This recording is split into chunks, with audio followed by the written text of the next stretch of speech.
Nadie en Harvard estaba preparado para admitirlo en voz alta, pero cuando el telescopio Pan-STARRS registró por primera vez el tenue rastro de luz que acompañaba al objeto 3 y barra diagonal Atlas, un silencio casi ritual se apoderó del laboratorio. No era un silencio de sorpresa, sino de reconocimiento, como si, en lo más profundo, todos supieran que aquello que flotaba más allá de la órbita de Júpiter no respondía a las reglas conocidas. Algo antiguo, algo calculado, algo que, desde el primer instante, parecía observarnos con una paciencia inhumana. La historia oficial comenzaba con un dato frío. Un objeto interestelar más, un visitante sin raíces que atravesaba nuestro sistema con la misma indiferencia que una sombra cruzando un desierto. Pero las cifras no encajaban. Los vectores no encajaban. Ni siquiera la luz dispersa encajaba. Y cuando Harvard publicó su primer análisis preliminar, lo hizo con un lenguaje más cuidadoso que nunca. Anomalía multicapa, lo llamaron. Trayectoria no restrictiva. Patrón no estocástico. Pero nadie dijo lo que todos pensaban, que 3 y barra diagonal Atlas parecía estar navegando, no cayendo. La primera alarma surgió con el cálculo del ángulo de entrada. Los astrofísicos esperaban una línea simple, una curva como la de Oumuamua o Borisov, un visitante interestelar que avanza sin intención. Pero 3 y barra diagonal Atlas se desvió. No por la gravedad solar, no por interacción con polvo, no por sublimación. Se desvió como lo haría un dron esquivando un obstáculo invisible. Una desviación suave, elegante, casi cortesana. Aquello no era una roca, era una respuesta. Y la respuesta, para Harvard, fue suficiente para reescribir la primera página del informe. Michio Kaku, invitado a una reunión privada semanas después, lo resumió con una frase que aún resuena entre quienes estuvieron ahí. Si esto no es natural, entonces es la primera carta que alguien nos envía en 100.000 años. Pero el mundo desconocía ese detalle. El público solo escuchaba rumores. Y mientras la prensa se distraía con titulares sensacionalistas, los investigadores vigilaban la pantalla del espectrómetro como si fuera un espejo de futuro. Porque 3 y barra diagonal Atlas no solo se desvió, comenzó a emitir un patrón. Era sutil. Un pulso lumínico que aparecía cada vez que el objeto rotaba. No era una señal fuerte, ni un destello agresivo, ni algo que pudiera confundirse con un transmisor clásico. Era apenas una fluctuación, un pestañeo en el espectro infrarrojo. Pero el equipo de Harvard sabía exactamente lo que significaba. Las fluctuaciones se repetían en un ciclo idéntico. Demasiado idéntico. Nada natural. Absolutamente nada en la naturaleza genera un patrón tan preciso sin un propósito. El laboratorio encerró los datos. Las discusiones se hicieron en voz baja. Algunos científicos justificaban el fenómeno como una coincidencia estadística, otros proponían modelos de timing irregular que, misteriosamente, no se sostenían más de media página, porque había algo en aquella frecuencia que parecía deliberado, un ritmo que sugería orden, un orden que sugería intención, y una intención que sugería una presencia, paciente. 3 y barra diagonal Atlas continuó su viaje. Harvard siguió analizando cada susurro de luz que dejaba a su paso. Fue entonces cuando detectaron el segundo detalle inquietante, la velocidad. No se estaba frenando por efecto del viento solar, como debía ocurrir. Tampoco aceleraba por sublimación. Su velocidad fluctuaba. Minúsculas variaciones, pero perfectamente alineadas con el patrón lumínico, como un latido interestelar. En cualquier otro caso, la comunidad científica habría cerrado el expediente. Habrían dicho, estamos interpretando de más. Pero esta vez no podían. No después del precedente que Oumuamua dejó años atrás. No después de las conjeturas de Avi Loeb y su insistencia en que quizás, solo quizás, no estábamos solos. Lo que hacía distinto a 3 y barra diagonal Atlas no era una forma extraña ni un brillo inusual, sino la combinación de factores. Un objeto pequeño, de masa irregular, que parecía ajustar su propio movimiento con pulsos internos. Un objeto con un patrón luminoso repetitivo. Un objeto cuya trayectoria sugería un punto de origen a uno determinado, pero probablemente situado más allá de la nube de Oort, quizá fuera incluso del brazo local. Y luego, llegó la noche que cambió todo.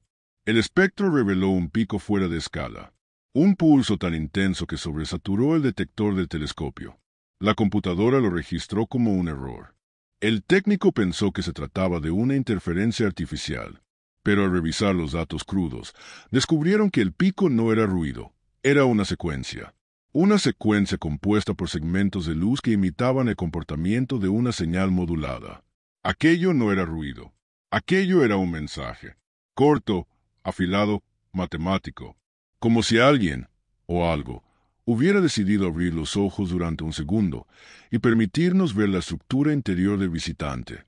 Fue ese pico luminoso el que llevó a Harvard a formar un comité especial. Todo bajo absoluta confidencialidad. Nadie debía enterarse. Nadie debía especular. La prensa, insistían, no debía tener acceso hasta que hubiera consenso. Pero el consenso nunca llegaría. Porque 3/Atlas siguió comportándose como si tuviera un propósito oculto. A medida que el visitante avanzaba hacia Perihelio, algo perturbador quedó claro. La orientación del objeto estaba cambiando, como si intentara mostrar una cara específica hacia el sol. No rotaba de forma caótica, como lo hacen los cuerpos alargados o fragmentados, sino que ajustaba su eje con una precisión que recordaba a un reloj astronómico. Era como si hubiera esperado millones de años para alinearse en el ángulo exacto, en el segundo exacto, frente a nuestra estrella. Harvard encendió todas las alarmas internas. Las simulaciones colapsaron. Ningún modelo físico conocido justificaba una rotación tan precisa en un objeto tan pequeño y aparentemente inerte. La conclusión no podía evitarse más. Algo en su interior estaba ejerciendo torque. Un mecanismo, o una estructura, o una masa en desplazamiento calculado.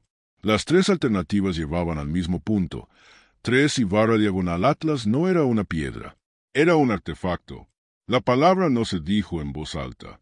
Las implicaciones eran demasiado enormes. Un artefacto implicaba diseño, y diseño implicaba diseñador. Mientras tanto, Michio Kaku analizaba la información con una mezcla de fascinación y temor. Su opinión fue tan contundente como inquietante. Si esto es un artefacto interestelar, no es un simple visitante, es un observador. Y si está observando, entonces la humanidad ha sido notada. Pero eso era solo el principio. Cuando el objeto cruzó la órbita de Marte, ocurrió el fenómeno más desconcertante de todos. El patrón luminoso cambió. No dejó de repetirse, pero se reorganizó. Era la misma secuencia base, pero reestructurada, como una frase que conserva sus palabras pero altera el orden para crear un nuevo significado. Los investigadores comenzaron a especular con una posibilidad insólita. Tal vez 3/Atlas estaba respondiendo a algo. ¿A qué? Nadie lo sabía. Hubo quienes sugirieron que el cambio coincidía con el incremento de radiación solar. Otros dijeron que era un efecto térmico. Otros, más osados, insinuaron que el objeto estaba ajustando su comportamiento en función de nuestra observación, como si supiera que lo estábamos mirando. Fue entonces cuando Harvard cruzó un límite que no había cruzado desde el proyecto SETI. Decidieron transmitir un pulso dirigido. No era un mensaje, no era un saludo, era una simple prueba. Una señal breve, en la misma frecuencia en la que 3/Atlas estaba emitiendo.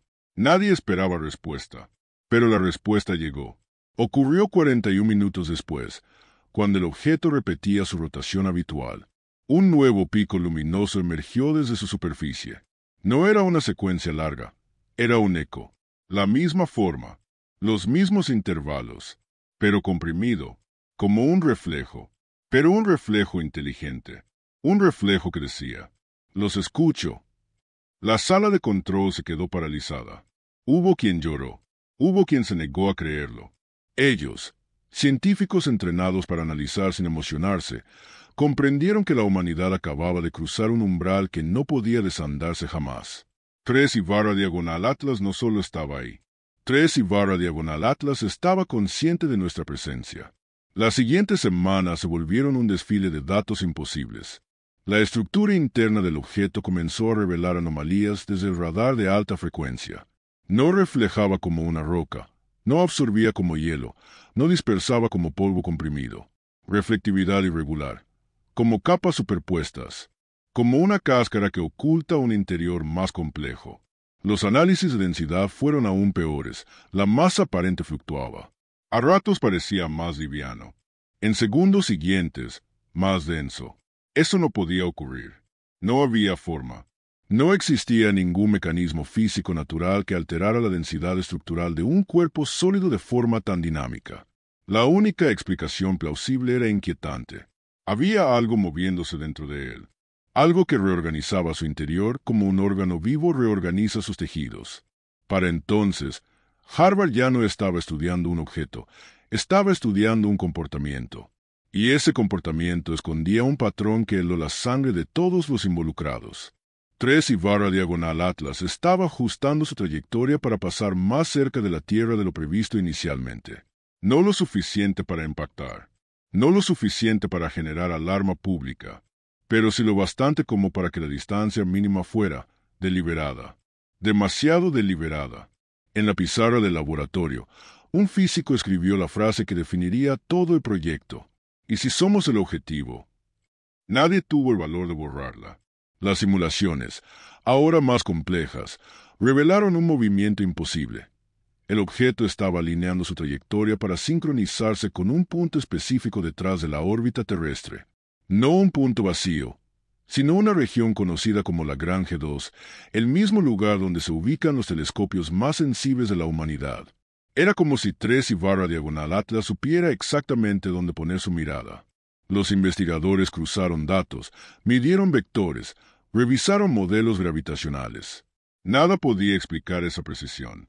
Nada podía justificar que un objeto interestelar, supuestamente indiferente, siguiera una ruta tan quirúrgica. La idea se transformó en tormenta, en susurro, en miedo. Y en ese momento, cuando todos buscaban respuestas fuera, la pregunta más aterradora surgió dentro de ellos. Si 3/Atlas es un mensajero, ¿enviando un mensaje a quién? Porque la secuencia luminosa seguía cambiando, seguía reorganizándose, seguía respondiendo a estímulos que no lograban identificar. Y lo peor, la intensidad aumentaba conforme la distancia con la Tierra disminuía, como si estuviera impaciente, como si se estuviera preparando. Nadie en el comité científico quería admitirlo, pero la inquietud ya había dejado de ser un rumor interno. Era una sombra alargada, extendiéndose sobre cada reunión, cada simulación, cada gráfico que mostraba la danza silenciosa entre la Tierra y el objeto interestelar. Porque mientras la comunidad global continuaba con su vida cotidiana, despreocupada, confiada, Harvard ya sabía que algo estaba cambiando. Algo profundo, algo que desafiaba la intuición humana. 3/Atlas se aproximaba, y estaba ajustando su orientación nuevamente. No era un ajuste brusco. No era una maniobra evidente, como la de una nave en un documental de ciencia ficción. No, era algo más sutil. Un desplazamiento de apenas fracciones de grado, tan delicado como el giro de una semilla arrastrada por el viento. Pero ese giro, esa reorientación casi imperceptible, tenía un significado aterrador. Estaba calibrando su ángulo respecto a la Tierra, como si quisiera mirarnos directamente. Los astrofísicos insistieron en que debían revisar los datos, que tal vez era un error instrumental, que tal vez el algoritmo de seguimiento necesitaba un ajuste. Pero cada nueva verificación conducía al mismo resultado. 3/Atlas estaba alineando una de sus caras hacia el planeta, como si la superficie poseyera un lado frontal, un hemisferio preferente. Los cuerpos naturales no hacen eso. No pueden hacerlo. Carecen de frente. No saben distinguir entre arriba y abajo, entre objetivo o indeterminación. Pero 3/Atlas sí. O al menos, actuaba como si lo hiciera. El comité reunió a expertos de múltiples departamentos: física, ingeniería aeroespacial, criptografía óptica, incluso neurociencia, por improbable que pareciera. Y en esa mesa, saturada de pantallas y gráficos proyectados, surgió una observación que heló a los presentes. Los pulsos luminosos no solo habían cambiado, comenzaron a presentar patrones fractales. Era imposible, absolutamente imposible. Las estructuras fractales no aparecen en secuencias de luz emitidas por cuerpos inertes. Son producto de dinámicas complejas, sistemas que se ajustan a sí mismos en función de variables internas, sistemas que procesan información. Lo que vieron en la pantalla no era una señal aleatoria, tampoco era un pulso termal. Era una firma matemática, Una firma que parecía reorganizarse en tiempo real, como si el objeto estuviera interpretando el entorno y respondiendo. Un miembro del equipo, una astrofísica de rostro pálido y voz siempre calculada, habló con un temblor que nadie le había escuchado antes. Esto es retroalimentación activa. Sea lo que sea, se comporta como un sistema adaptativo. El silencio que siguió fue insoportable. No era el silencio de la concentración, era el silencio del reconocimiento. Algo inteligente reacciona, algo sensible se adapta, algo que observa, cambia su comportamiento. Y 3/diagonal Atlas estaba cambiando demasiado. Los días siguientes fueron un torbellino de tensión. Cada nuevo análisis revelaba una capa adicional del misterio. El radar de superficie, ajustado para obtener mayor resolución, detectó algo inesperado. Una serie de pliegues geométricos en la estructura del objeto. No parecían grietas ni fracturas naturales. Tampoco coincidían con formaciones rocosas que pudieran explicarse por millones de años de viaje interestelar. Los pliegues eran simétricos, dispuestos en ángulos precisos, como paneles que encajaban entre sí como piezas ensambladas. Eran tan delicados, tan delgados, que en algunos puntos apenas reflejaban el radar. Pero la geometría era evidente. Harvard dejó de discutir si era natural. Ahora discutían qué clase de maquinaria podía haber sobrevivido milenios en el vacío sin desintegrarse. Pero entonces vino el descubrimiento que rompió cualquier intento de contención. Los pliegues no solo eran simétricos, se estaban desplegando. No por completo, no de manera dramática, no como el despliegue de una nave interestelar en una película. Eran movimientos mínimos, pocas micras por día, una expansión casi orgánica, como si el objeto estuviera abriendo los párpados después de un sueño de millones de años. Y lo hacía precisamente cuando se acercaba a la Tierra. Un ingeniero del MIT, invitado de urgencia para evaluar la mecánica de los pliegues, lo explicó de forma brutalmente directa. Esto se está activando. La palabra quedó suspendida en el aire. Activando, no evolucionando, no erosionando, activando. No pasó mucho para que surgiera la siguiente incógnita. ¿Cuál era el propósito de esa activación? Las simulaciones térmicas revelaron un cambio más preocupante. El interior del objeto estaba aumentando su temperatura. Solo unos pocos grados, pero lo suficiente para sugerir actividad. Y lo hacía de manera sincronizada con los pulsos luminosos. Cada emisión iba acompañada de un repunte térmico interno. El equipo comenzó a preguntarse si el objeto estaba alimentándose de la radiación solar, si ese incremento energético era un despertar gradual, un encendido lento, como una máquina antigua que necesitara absorber luz antes de funcionar plenamente. No había forma de confirmarlo, pero todas las hipótesis apuntaban en la misma dirección. 3/diagonal Atlas no estaba en reposo, estaba en transición. Fue durante una reunión en la madrugada, donde los investigadores se reunieron para analizar las últimas gráficas de densidad interna, cuando un físico de partículas planteó la idea que todos temían. ¿Y si no es una máquina, sino un contenedor? La sala se congeló. ¿Un contenedor?, preguntó la coordinadora del proyecto. Sí, algo que mantiene su interior aislado. Tal vez protegiendo algo, tal vez preservándolo. ¿Preservando qué? El físico tardó en responder. Información. Oh, algo que transporta información. Era una posibilidad tan inquietante como fascinante. Y también era la que más sentido tenía. Un objeto interestelar viajando durante miles o millones de años difícilmente podría tener un sistema operativo activo por tanto tiempo. Pero un contenedor, uno que se activara solo al entrar en un sistema adecuado, era completamente plausible. Y si la Tierra era ese sistema adecuado, entonces no estábamos observando un artefacto, estábamos recibiéndolo. Para entonces, la NASA ya estaba al tanto. Lo mismo la ESA. La red de radiotelescopios se activó discretamente. Se mantuvo en secreto, por supuesto. Las agencias comprendían el riesgo de filtrar información sin confirmación. Pero cuando los datos comenzaron a cruzarse entre observatorios, surgió una nueva anomalía. La intensidad de los pulsos luminosos de 3/diagonal Atlas era diferente dependiendo del ángulo desde que se observara, como si estuviera emitiendo no una, sino varias capas de información. Era un patrón tridimensional.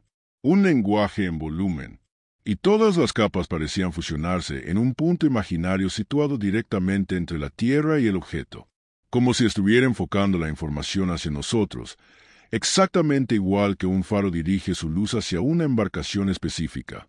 Michio Kaku, al revisar estas conclusiones preliminares, dijo algo que quedó registrado en actas.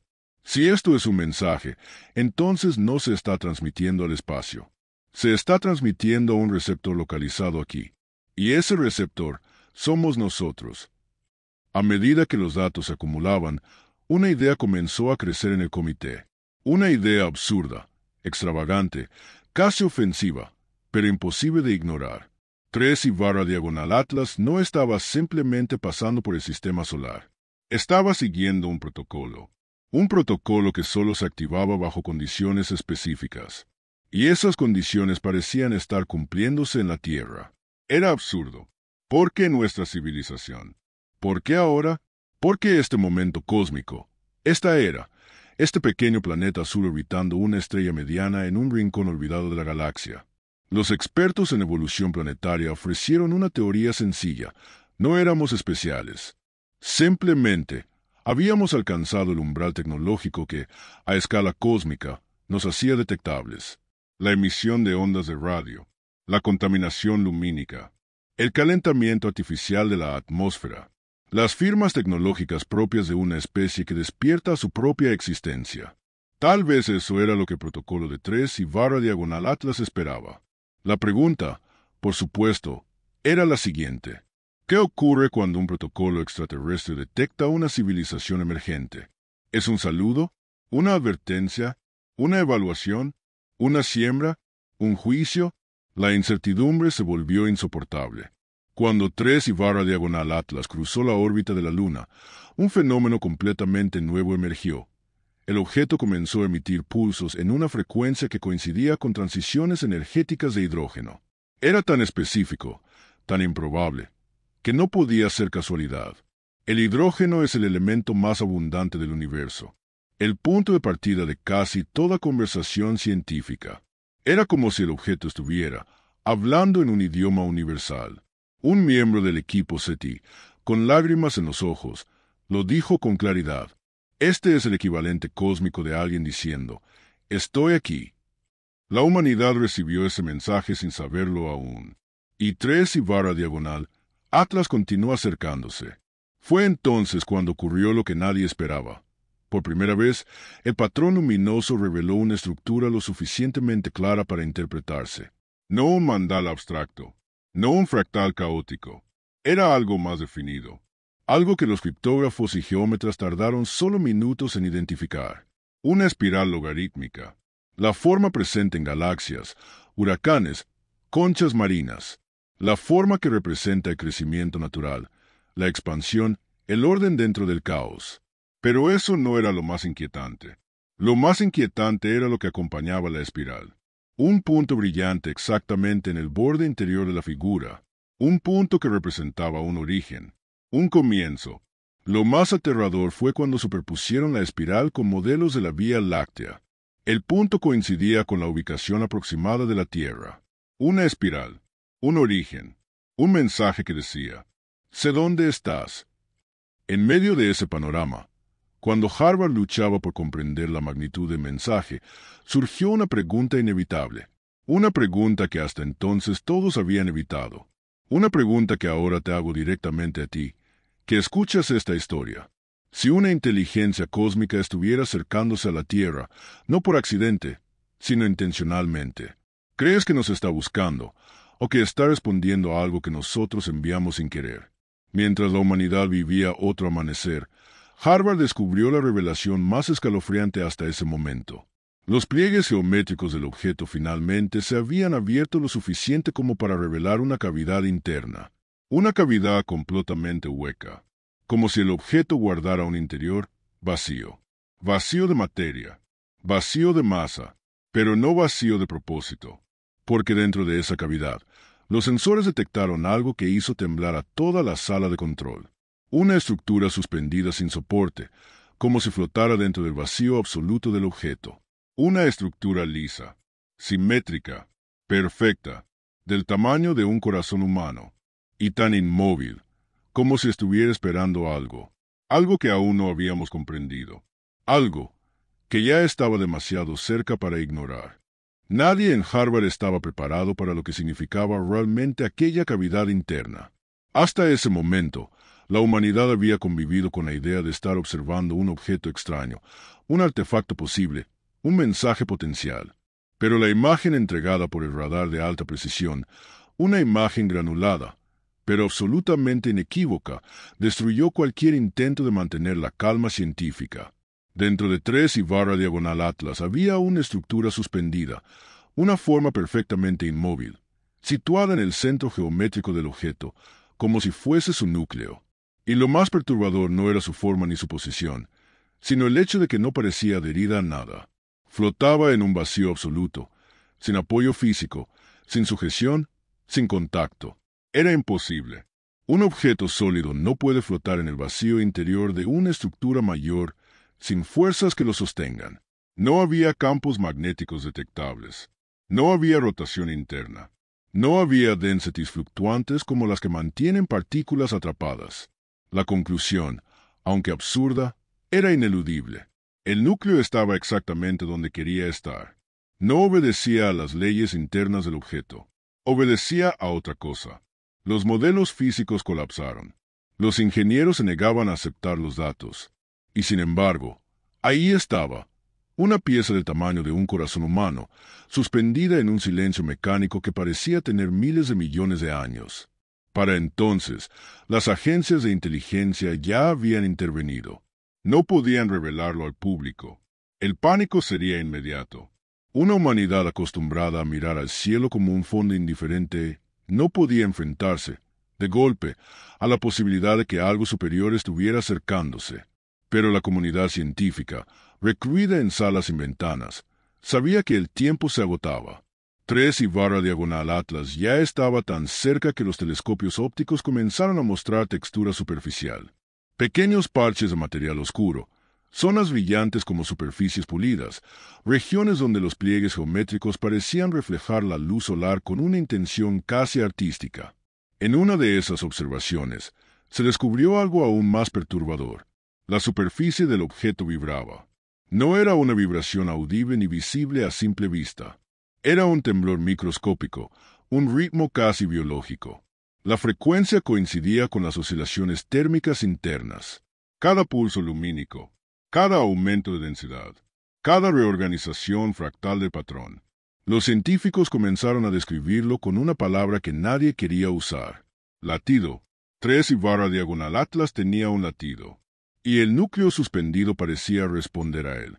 A medida que el objeto se aproximaba a su paso más cercano a la Tierra, la comunidad científica se vio obligada a coordinar lo impensable. Un modelo de interacción energética.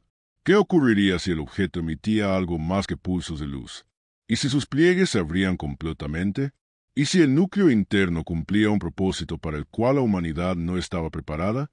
Fue en ese contexto cuando se reveló un nuevo fenómeno. Los pulsos lumínicos dejaron de ser únicamente visuales. Comenzaron a alterar ligeramente el campo magnético terrestre. Fue imperceptible al principio. Fluctuaciones mínimas, parecidas a las que producen las tormentas solares. Pero los técnicos detectaron que ocurrían con una sincronía milimétrica. Cada vez que el objeto emitía un pulso, el magnetómetro registraba una vibración. No era suficiente para causar daño. No era suficiente para producir auroras anómalas. Pero era suficiente para afirmar que 3 y barra diagonal Atlas no solo emitía luz, emitía información electromagnética, y la dirigía hacia nosotros. Cuando los expertos superpusieron las lecturas de campo con las secuencias fractales, descubrieron algo que nadie esperaba. Las dos señales encajaban como piezas de un rompecabezas. Luz y magnetismo no eran manifestaciones independientes. Eran un solo mensaje emitido en dos capas. Las agencias discutieron posibles interpretaciones. ¿Era un escaneo? ¿Era comunicación? ¿Era un protocolo de identificación? Pero la conversación cambió por completo cuando sobrepusieron la señal con una tercera capa, el mapa del recorrido orbital del objeto. Las tres capas encajaron, y al hacerlo, revelaron una figura nueva, un dodecágono irregular. Un polígono matemáticamente imposible de formar al azar. Un símbolo. Un símbolo emitido desde el interior de un objeto que no debería existir. Mientras la humanidad seguía su vida cotidiana, sin sospechar nada, un grupo reducido de científicos entró en pánico silencioso al observar la secuencia final que resultaba del dodecágono, una línea que no debía estar allí. Una línea que salía del polígono y apuntaba directamente a la órbita de la Tierra. El comité intentó interpretarlo como un error. Lo revisaron decenas de veces, y cada vez el mensaje se reorganizaba con mayor precisión. Una figura cerrada, un símbolo y una flecha. Una dirección, un destino. Y el destino era nuestro planeta. No puede ser, susurró un físico cuántico. No puede estar apuntándonos. Pero lo estaba haciendo, y no había forma de negarlo. La tensión en Harvard se volvió insoportable, no solo porque el mensaje parecía intencional, sino porque la aproximación del objeto era demasiado precisa. Estaba situándose de tal manera que, en el punto de máxima cercanía, quedaría alineado con uno de los radiotelescopios más sensibles de la Tierra. No era una trayectoria de colisión, no era una amenaza directa, era una postura de comunicación, o de juicio. Los expertos debatieron una posibilidad aterradora. ¿Y si 3/diagonal Atlas no venía hacia nosotros como visitantes, sino como observadores evaluando a una especie emergente? La idea era inquietante, pero totalmente plausible desde un punto de vista astrobiológico. Si una civilización avanzada quisiera identificar vida inteligente, no enviaría embajadores, enviarían sensores, artefactos autónomos, mensajeros no tripulados capaces de sobrevivir millones de años. 3/diagonal Atlas no sería una nave, sería un examen. Pero entonces, ¿qué estaba evaluando? La mañana en que el objeto alcanzó su punto más cercano a la Tierra, los instrumentos registraron algo que jamás se había visto en la historia de la astronomía humana. Una interrupción total de patrón. Por primera vez desde su detección, 3/diagonal Atlas dejó de emitir secuencias fractales. Dejó de emitir pulsos lumínicos. Dejó de reorganizar densidades. El objeto quedó totalmente inmóvil, sin actividad detectable, como si hubiera apagado todo. El silencio fue tan absoluto que los investigadores pensaron que había ocurrido un colapso estructural. Pero los telescopios ópticos mostraban lo contrario. Los pliegues geométricos estaban completamente abiertos, como un capullo que finalmente revela lo que lleva adentro. Y en el centro, el núcleo suspendido brillaba, no con luz propia, no con energía térmica. Brillaba como si reflejara algo invisible, algo que no podía medirse con instrumentos. Un brillo imposible.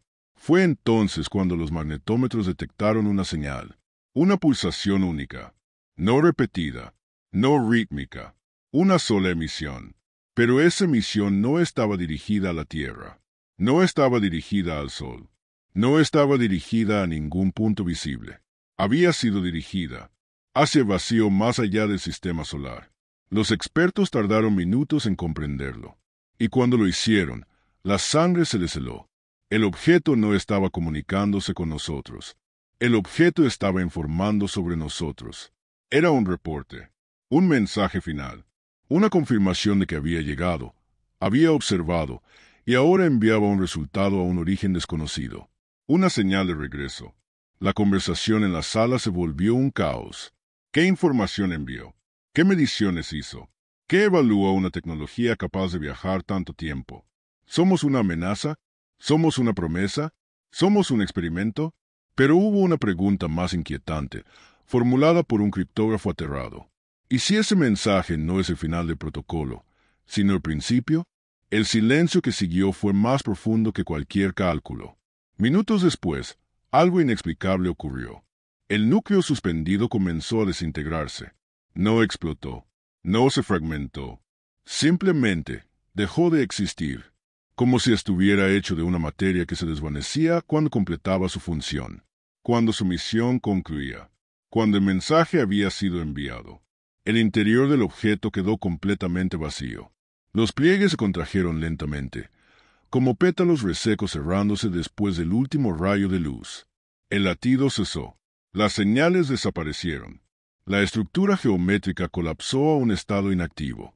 3 y barra diagonal Atlas había muerto, o había cumplido su propósito, y el mensaje ya viajaba hacia un lugar remoto que quizá nunca lleguemos a conocer.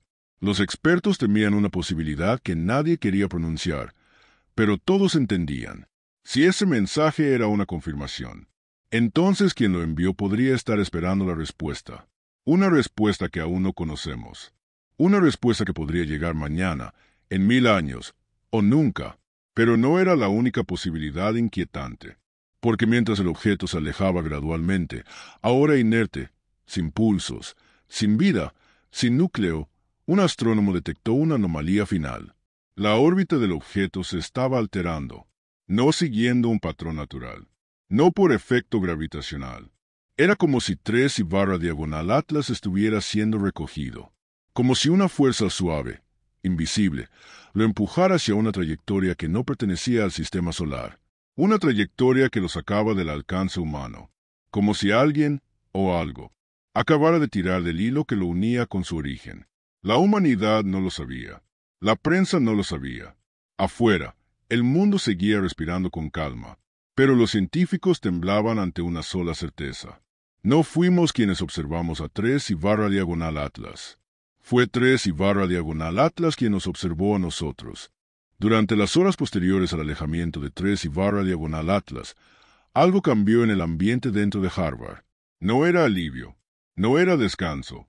Era una sensación más profunda, más densa, como si una sombra invisible hubiera quedado suspendida sobre todos los que habían visto el mensaje final. No existía protocolo para lo que acababa de ocurrir. No había manual, ni referencia histórica, ni mito ancestral que explicara cómo debía reaccionar una civilización cuando un artefacto interestelar, tras estudiarla, enviaba un reporte a un origen desconocido. Porque eso era precisamente lo que habían presenciado. Un juicio silencioso. 3 y barra diagonal Atlas había venido, había observado, había enviado un mensaje, y luego había colapsado. Pero lo que venía después, nadie podía imaginarlo. En las primeras 48 horas, todos los telescopios del hemisferio norte se enfocaron en el objeto. Querían seguirlo mientras abandonaba el sistema solar. Querían comprender si su estructura se había desintegrado por completo o si aún conservaba un núcleo residual. Pero fue durante esas mismas horas cuando surgió el primer indicio de que aquello no había terminado.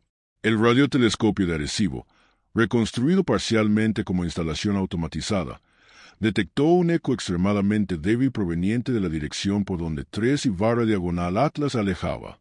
No era una señal potente, ni modulada, ni repetitiva. Era un eco, casi como una huella energética. Pero esa huella no coincidía con los pulsos anteriores del objeto. Era distinta, extraña, como si algo hubiera respondido al mensaje enviado por 3 y barra diagonal Atlas desde más allá del vacío. Los expertos lo discutieron en privado. No puede ser una fuente natural.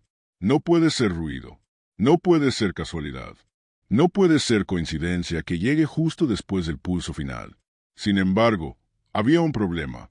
El eco era tan tenue que no pudieron localizar con precisión su origen. Solo sabían una cosa: venía de fuera de la heliosfera. No desde un sector específico. No desde una estrella concreta. Desde el exterior. Una respuesta enviada desde un lugar donde no debía haber nada. Mientras la comunidad científica procesaba ese eco misterioso, un descubrimiento más inquietante surgió desde un ámbito inesperado: la sismología.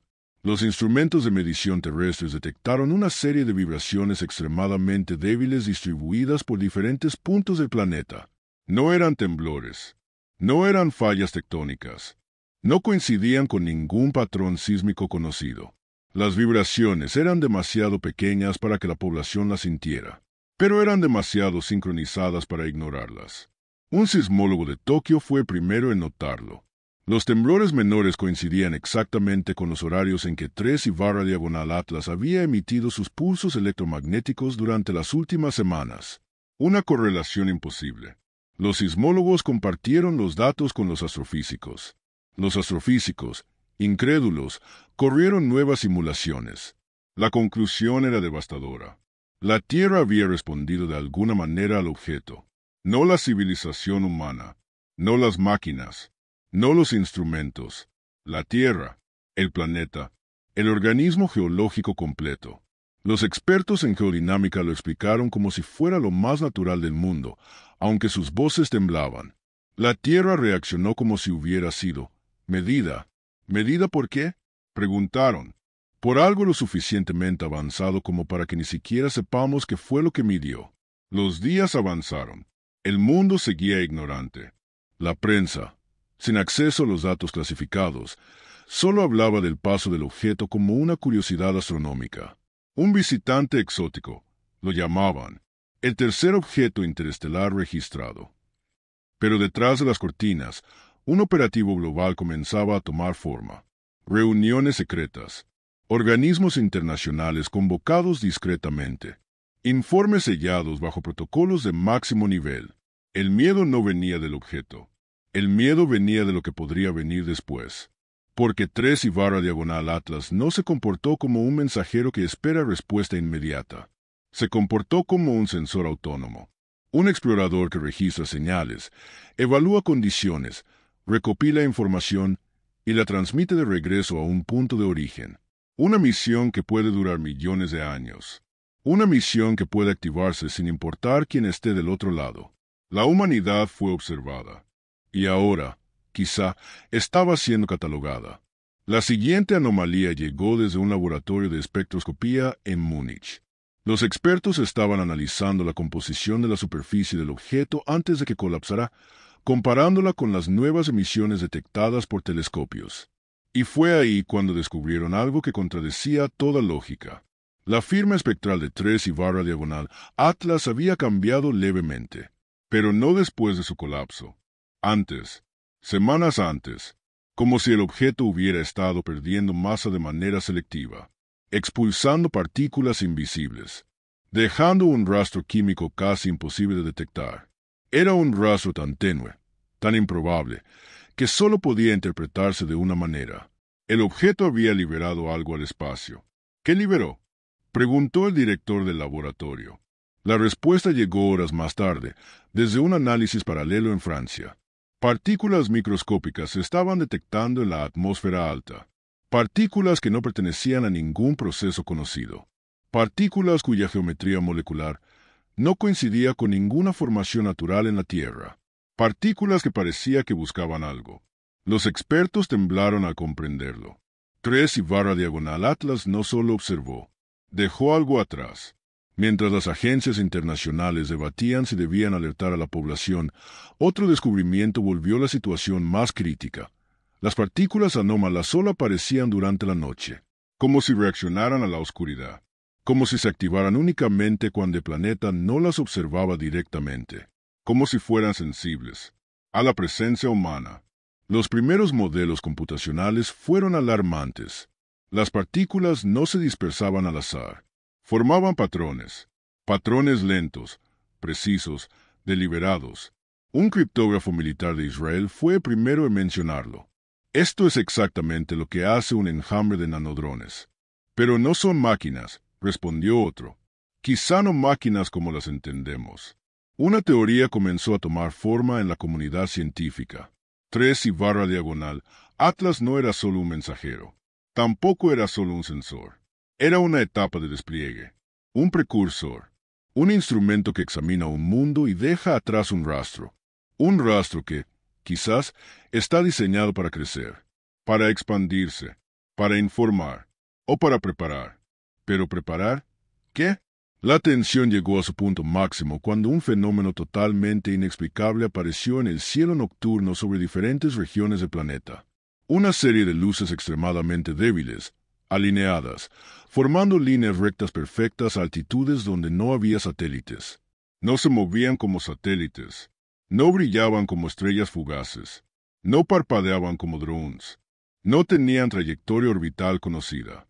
Solo estaban ahí, mirando hacia abajo. Harvard confirmó que los puntos no eran reflejos ni errores atmosféricos.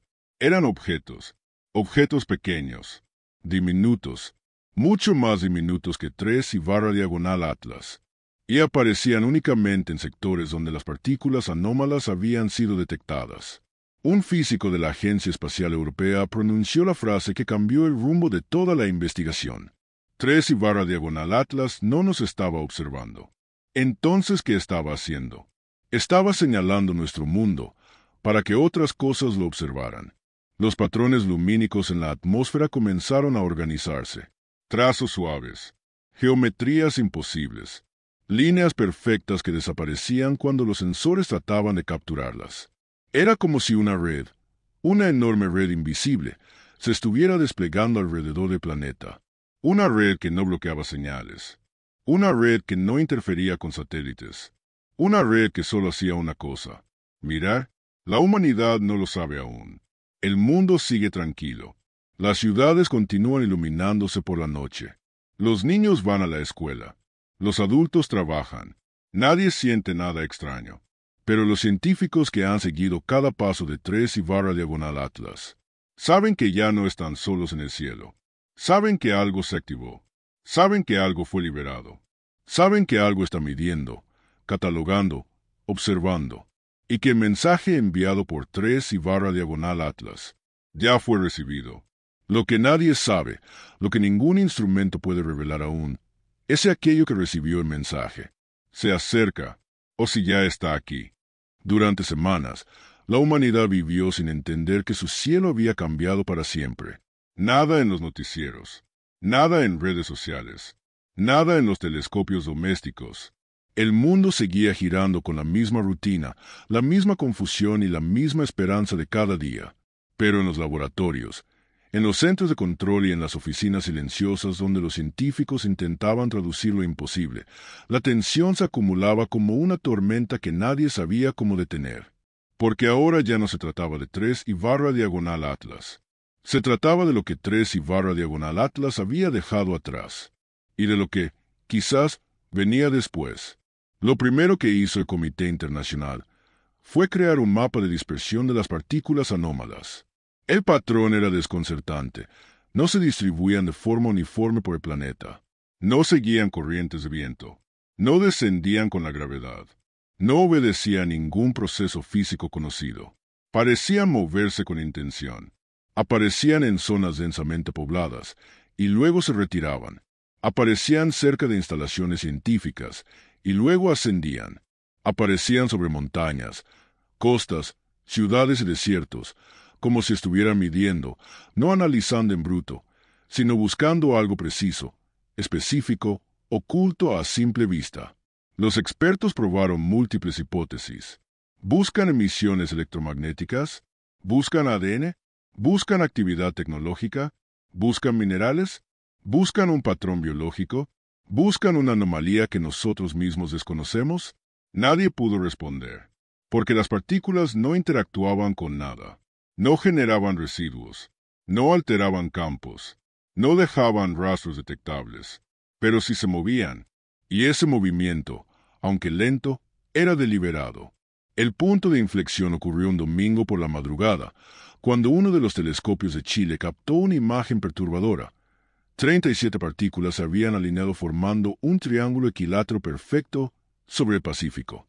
37 puntos suspendidos en el aire, como marcadores invisibles trazados por un arquitecto extraterrestre. La alineación duró 31 minutos. Luego desapareció sin dejar señal. A la mañana siguiente, el mismo patrón apareció sobre el Ártico, luego sobre África, luego sobre el Océano Índico. 3 veces. 3 lugares distintos. El mismo triángulo exacto. El comité se reunió de emergencia. Nadie entendía el propósito, pero sí entendían la intención. Un criptógrafo de Oxford fue el primero en decirlo. Los triángulos son coordenadas. ¿Coordenadas de qué? De nuestra superficie. ¿Para qué? Para crear un mapa. ¿Un mapa de qué? De nosotros. Entonces vino el fenómeno más inexplicable. Los triángulos empezaron a conectarse. No físicamente, no con líneas visibles, pero sí en un patrón lógico. Cada nuevo triángulo aparecía en una región conectada matemáticamente con el anterior, como si las partículas estuvieran trazando un algoritmo geográfico. Cuando un analista superpuso los triángulos en un modelo tridimensional del planeta, la figura completa emergió. Una red, una esfera invisible envolviendo la Tierra. Una malla geométrica que no tenía origen humano. Es un patrón de observación dijo uno de los ingenieros aeroespaciales. Como los que usamos para mapear planetas en misiones automáticas. Pero perfecto, terminó otro. Terriblemente perfecto. La conclusión era devastadora. La Tierra estaba siendo escaneada. Los gobiernos presionaron por una explicación. Las agencias reclamaron respuestas. Pero la ciencia solo podía ofrecer hipótesis incompletas. Y mientras el mundo seguía dormido, los análisis continuaron. Un astrobiólogo del proyecto hizo un descubrimiento aterrador. Los puntos individuales, las partículas, no estaban distribuyéndose al azar. Formaban nodos. Y cada nodo tenía un patrón fractal que coincidía con los pulsos que 3/Atlas había emitido antes de apagarse. La lógica era clara. El objeto interestelar había transmitido un código, y las partículas estaban ejecutándolo. Esto significaba que 3/Atlas no solo nos había evaluado, había dejado herramientas para continuar la evaluación, o peor aún, para completarla. Fue entonces cuando una de las investigadoras del CERN, una mujer brillante, serena, experta en física de partículas, planteó la pregunta que nadie quería escuchar. ¿Qué sucede cuando el mapa esté completo? La sala quedó en silencio. No había respuesta, pero todos comprendían la implicación. Una vez el planeta estuviera completamente escaneado, algo podría activarse, algo que no comprendíamos, algo que no detectábamos, algo que quizá ya estaba oculto dentro de la malla invisible que rodeaba la Tierra. 3 días después, el patrón comenzó a cerrarse. Las líneas invisibles se aproximaban. Los triángulos se multiplicaban. La malla crecía en complejidad. Y entonces ocurrió lo imposible. El campo magnético terrestre vibró. No fue una perturbación solar. No fue un evento geomagnético común. No fue un fallo instrumental. Fue una vibración exacta, matemática. Una onda que coincidía perfectamente con la huella energética del eco detectado por Arecibo días antes. Era una señal entrando. No desde el espacio profundo, no desde la heliosfera, no desde ninguna estrella cercana, entrando desde la propia malla. La red había comenzado a transmitir. Los sensores satelitales registraron una frecuencia ultrabaja, apenas perceptible. No afectaba a los dispositivos humanos. No interfería con comunicaciones. No dañaba circuitos. Pero sí tenía una propiedad imposible. Interactuaba con la ionosfera. La hacía vibrar como si estuvieran tocando las cuerdas de un instrumento gigantesco, uno que envolvía todo el planeta. Una onda suave, cálida, casi imperceptible, pero sistemática. Un investigador japonés lo describió de una forma que heló a la sala. Es como si alguien estuviera probando nuestro planeta, escuchando su resonancia. ¿Para qué?, preguntaron. El científico dudó. Para comprobar si está listo. El miedo dejó de ser teórico cuando la vibración coincidió con otro fenómeno. La malla comenzó a reorganizarse en un hemisferio específico, el hemisferio donde se encontraba la mayor densidad de actividad humana. No donde había más luz, no donde había más radioactividad, no donde había más industria, sino donde había más cognición, centros urbanos, universidades, laboratorios, ciudades densamente pobladas. La malla era atraída hacia la conciencia humana, no hacia la tecnología, no hacia la biología, hacia la mente. Los neurocientíficos entraron en pánico. Los modelos empezaron a fallar. Los datos ya no tenían sentido. Una conclusión se hizo evidente. La malla no estaba midiendo el planeta. Estaba midiendo la especie. La tensión global alcanzó el punto de ruptura cuando, por primera vez, la malla hizo algo que nadie esperaba. Se proyectó. Durante 2 segundos, apenas 2 segundos, múltiples sensores captaron un destello tenue en el cielo, no un objeto, no una luz, sino una sombra geométrica, como si una forma gigantesca tratara de manifestarse pero no pudiera hacerlo por completo. La imagen reconstruida mostraba una figura incomprensible, un contorno no euclidiano, una estructura imposible, algo que no debería existir en el espacio tridimensional. Era como ver una sombra de algo que no pertenece a nuestro universo. Y cuando los astrofísicos colocaron esa figura junto a los patrones emitidos por 3/Atlas, coincidían. Eran la misma entidad, la misma geometría, el mismo origen. 3 y barra diagonal Atlas no estaba solo. Nunca lo estuvo. Había sido un mensajero, un explorador, un precursor. Y ahora, aquello que lo creó estaba respondiendo. El Comité Internacional entró en modo de crisis absoluta. ¿Qué hacemos si se manifiesta? ¿Cómo respondemos? ¿Cómo nos preparamos? ¿Qué significa este proceso? ¿Estamos en peligro? ¿Es un contacto? ¿Es un juicio? ¿Es un aviso? Pero un científico de Harvard, uno de los más silenciosos del grupo, formuló la pregunta que nadie quería oír. ¿Y si esto no es hostilidad, ni ayuda, ni comunicación? ¿Entonces qué es? Una observación final, una pausa, como la que hace un creador cuando evalúa su obra. La vibración de la ionosfera continuó durante horas, hasta que, abruptamente, se detuvo. El planeta quedó en silencio. La malla quedó inmóvil. Los triángulos desaparecieron. Las partículas se dispersaron sin dejar rastro. Todo volvió a la normalidad. Demasiado rápido, demasiado limpio, demasiado perfecto. Los científicos esperaron. Minutos, horas, días, pero no ocurrió nada más. El fenómeno se detuvo tan inexplicablemente como había comenzado. Fue entonces cuando apareció la última señal. No en el cielo, no en los telescopios, no en el radar, en la radiación de fondo del universo. Un pulso suave, un eco imposible, una marca que no debía estar ahí. Era un mensaje simple, un mensaje que, al traducirlo a matemáticas primarias, reveló una secuencia. 1, 0, 1, 0, 1, una alternancia perfecta, un patrón universal, un código primario, la firma más simple de inteligencia. Y cuando los expertos finalmente superpusieron ese patrón con los pulsos originales de 3 y barra diagonal Atlas, descubrieron que encajaba como la última pieza de un rompecabezas. El mensaje final decía, en esencia, recibido.